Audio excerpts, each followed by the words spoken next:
जिसका अब नामो निशान भी नहीं बचा है।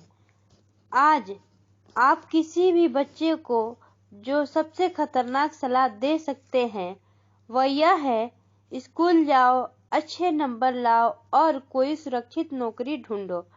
उन्होंने कहा, यह पुरानी सलाह है और यह खराब सलाह है।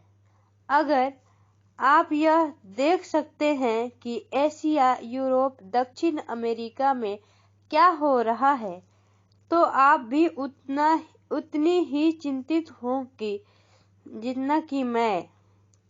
रॉबर्ट के अनुसार यह बुरी सलाह है, क्योंकि अगर आप चाहते हैं कि आपके बच्चे का भविष्य आर्थिक रूप से सुरक्षित हो, तो आप पुराने नियमों के सहारे नए खेल को नहीं खेल सकते।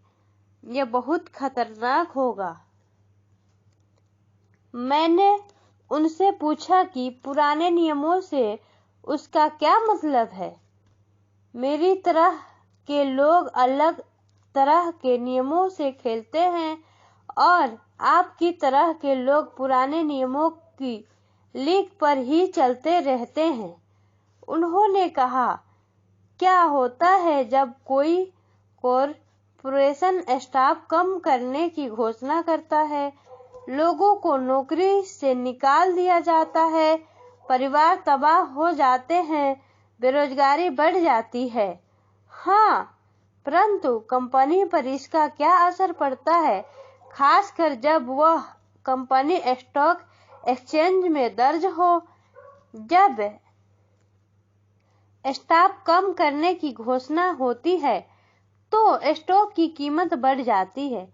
मैंने कहा, जब कंपनी तनख्वाह का खर्च कम करती है तो बाजार इस बात को पसंद करता है।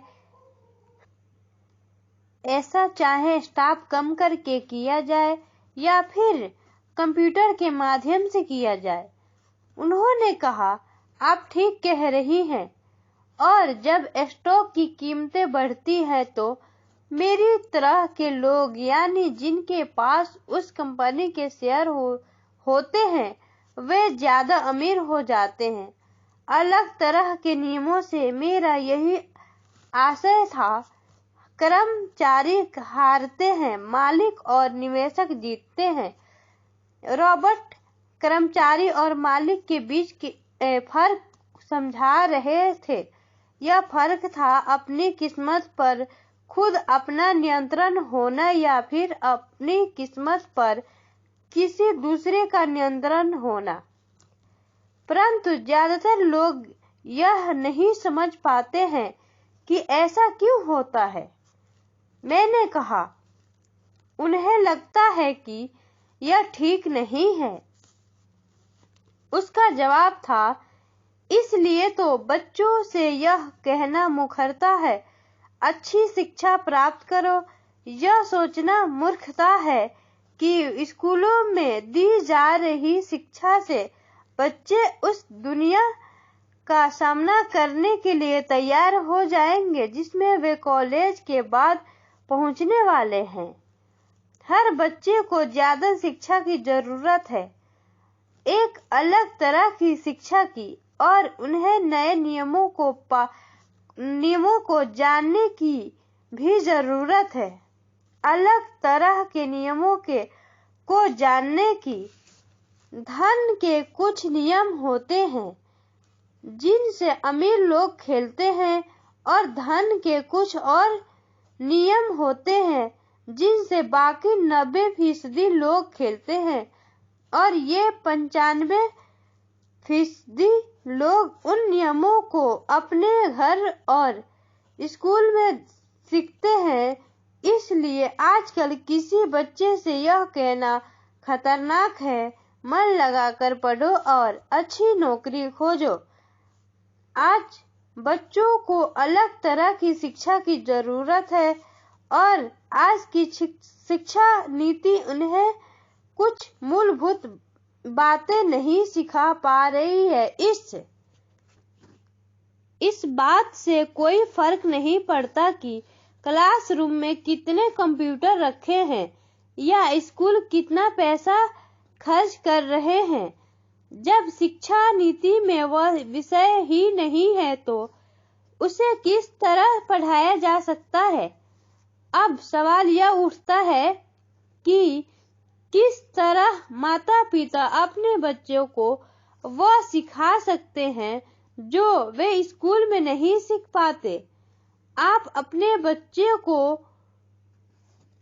अकाउंटिंग किस तरह सिखाते हैं? क्या इससे वे बोर नहीं हो जाते? और आप उन्हें किस तरह निवेश करना सिखाएंगे जब एक पालक के रूप में आप खुद निवेश के खतरे में से डरते हैं? अपने बच्चों को सुरक्षित जीवन के लिए तैयार करने के बजाय मैंने यह बेहतर समझा कि उन्हें रोमांचक जीवन के लिए तैयार किया जाए। तो आप किस तरह किसी बच्चे को धन और उन सब चीजों के बारे में सिखा सकते हैं जिन पर हमने कभी विचार किया है? मैंने रॉबर्ट से पूछा। हम किस तरह इसे माता पिता के लिए आसान बना सकते हैं, खासकर तब जब उन्हें खुद ही इसकी समझ ना हो? उन्होंने कहा, मैंने इस विषय पर एक पुस्तक लिखी है। वह पुस्तक कहाँ है? मेरे कंप्यूटर में। यह वर्षों से वहीं बिखरी पड़ी है। मैं कभी कभार उसमें कुछ बातें जोड़ देता हूँ, परंतु मैं आज तक उसे कभी इकट्ठा नहीं कर पाया। मैंने इस पुस्तक को तब लिखना शुरू किया था जब मेरी पहली पुस्तक बेस्ट सेलर हो गई थी, परंतु मैं अभी तक अपनी नई पुस्तक को पूरा नहीं कर पाया हूँ। यह अभी भी खंडों में है और वह पुस्तक निश्चित रूप से खंडों में ही थी। उन्हें बेतरतीब खंडों को पढ़ने के बाद मैंने यह फैसला किया कि पुस्तक निश्चित रूप से बेहतरीन थी और समाज में इसकी बहुत जरूरत थी, खासकर ऐसे समय में जब दुनिया तेजी से बदल रही थी। हम दोनों तत्काल इस निर्णय पर पहुंचे कि मैं रॉबर्ट की पुस्तक में सह-लेखक बन जाऊं। मैंने उनसे पूछा कि उनके विचार से किसी बच्चे को कितनी वित्तीय शिक्षा की जरूरत होती है। उन्होंने कहा कि यह बच्चे पर निर्भर करता है। अपने बचपन में ही उन्होंने यह जान लिया था कि वे अमीर बनना चाहते थे और उन्हें एक ऐसे पिता स्वरूप व्यक्ति मिल गए थे जो अमीर थे और जो उनका मार्गदर्शन करने के इच्छुक भी थे। रॉबर्ट का कहना था कि शिक्षा ही सफलता की नींव है। जिस तरह स्कूल में सीखी गई बातों बहुत महत्वपूर्ण होती है, उसी तरह धन संबंधी समझ और बोलने की कला भी महत्वपूर्ण होती है। आगे की कहानी रॉबर्ट के 2 डैडियों के बारे में है, जिनमें से एक अमीर है और दूसरे गरीब। इनके जरिए रॉबर्ट उन रहस्य को बताएंगे जो उन्होंने अपने जीवन में सीखे हैं। दोनों डैडियों के बीच का अंतर एक खास बात उजागर करता है। इस पुस्तक को मैंने पढ़ाया है, इसमें कुछ जोड़ और घटाया है और इसे व्यवस्थित करने का काम किया है। जो अकाउंटेंट इस पुस्तक को पढ़े, उनसे मेरा यही अनुरोध है कि वे अपने किताबी ज्ञान को एक तरफ रख दे और अपने दिमाग में रॉबर्ट के सिद्धांत को घुस जाने दे। हालांकि उनमें से कई सिद्धांत पहली नजर में गलत लगेंगे, अकाउंट्स के सिद्धांतों की बुनियादी बातों को चुनौती देते लगेंगे, परंतु याद रखें कि वे एक महत्वपूर्ण दृष्टि देते हैं कि किस तरह सच्चे निवेशक अपने निवेश के फैसले का विश्लेषण करते हैं। जब हम अपने बच्चों को स्कूल जाने, मेहनत से पढ़ने और अच्छी नौकरी पाने की सलाह देते हैं तो अक्सर हम ऐसा सांस्कृतिक आदतों के कारण करते हैं। ऐसा करना हमेशा सही चीज मानी गई है। जब मैं रॉबर्ट से मिली तो उनके विचारों ने शुरू में तो मुझे चौंका दिया। दो डैडियों के साथ पले बढ़े रॉबर्ट के सामने दो अलग अलग लक्ष्य होते थे। उनके पढ़े लिखे डैडी उन्हें कॉरपोरेशन में नौकरी करने की सलाह देते थे। उनके अमीर डैडी उन्हें कॉरपोरेशन का मालिक बनने की सलाह देते थे। दोनों ही कामों में शिक्षा की जरूरत थी, परंतु पढ़ाई के विषय बिल्कुल अलग अलग थे। पढ़े लिखे डैडी रॉबर्ट को स्मार्ट बनने के लिए प्रोत्साहित करते थे और अमीर डैडी रॉबर्ट को यह जानने के लिए प्रोत्साहित करते थे कि किस तरह स्मार्ट लोगों की सेवाएं ली जाए। दो डैडियों के होने से कई समस्या भी पैदा हुई। रॉबर्ट के असली डैडी हवाई राज्य में शिक्षा प्रमुख थे। जब रॉबर्ट 16 साल के हुए तो उन्हें इस बात की कोई खास चिंता नहीं सता रही थी। अगर तुम्हें अच्छे नंबर नहीं मिलते तो तुम्हें कोई अच्छी नौकरी नहीं मिलेगी। वे पहले से ही जानते थे कि उनके करियर का लक्ष्य था कॉरपोरेशन का मालिक बनना, न कि उनमें नौकरी करना। सच तो यह है कि अगर हाई स्कूल में समझदार और मेहनती परामर्शदाता नहीं मिला होता तो रॉबर्ट कभी कॉलेज भी नहीं गए होते। वे इस बात को मानते हैं। वे दौलत कमाने के लिए बेताब थे, परंतु वे आखिरकार मान ही गए कि कॉलेज की शिक्षा से भी उन्हें फायदा हो सकता है। दरअसल इस पुस्तक में दिए गए विचार शायद बहुत से माता पिताओं को क्रांतिकारी और अतिशयोक्तिपूर्ण लगेंगे।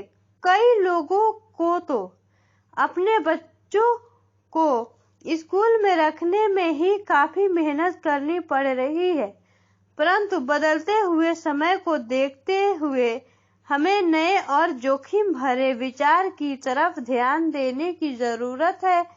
अपने बच्चों को कर्मचारी बनने की सलाह देने का मतलब यह है कि हम उन्हें जिंदगी भर अपनी खून पसीने की कमाई से इनकम टैक्स और भी ना जाने कितने टैक्स चुकाने की सलाह देते हैं और इसके बाद भी पेंशन की कोई गारंटी नहीं होती। और यह सच है कि आज के जमाने में टैक्स किसी व्यक्ति का सबसे बड़ा खर्च है। हकीकत में ज्यादातर परिवार तो जनवरी से आधी मई तक सिर्फ अपने टैक्स चुकाने के लिए ही सरकार की नौकरी करते हैं। आज नए विचारों की बहुत जरूरत है और यह पुस्तक हमें नए विचार देती है। रॉबर्ट का दावा है कि अमीर लोग अपने बच्चों को अलग तरह की शिक्षा देते हैं। वे अपने बच्चों को घर पर सिखाते हैं, डिनर टेबल पर। हो सकता है कि यह विचार वे ना हो जिन पर आप अपने बच्चों के साथ बातें करते हो, परंतु उन पर नजर डालने के लिए धन्यवाद। और मैं आपको सलाह देती हूँ कि आप खोज करते रहें। एक माँ और एक CPA होने के नाते मैं तो यही सोचती हूँ कि अच्छे नंबर लाना और एक बढ़िया नौकरी पा लेना एक पुराना विचार है। हमें अपने बच्चों को नए विचार के देने होंगे। हमें उन्हें अलग तरह की शिक्षा देनी होगी। शायद हम अपने बच्चों को यह सिखाएं कि अच्छे कर्मचारी होने के साथ साथ वे अपना खुद का निवेश कॉर्पोरेशन भी खोल सके।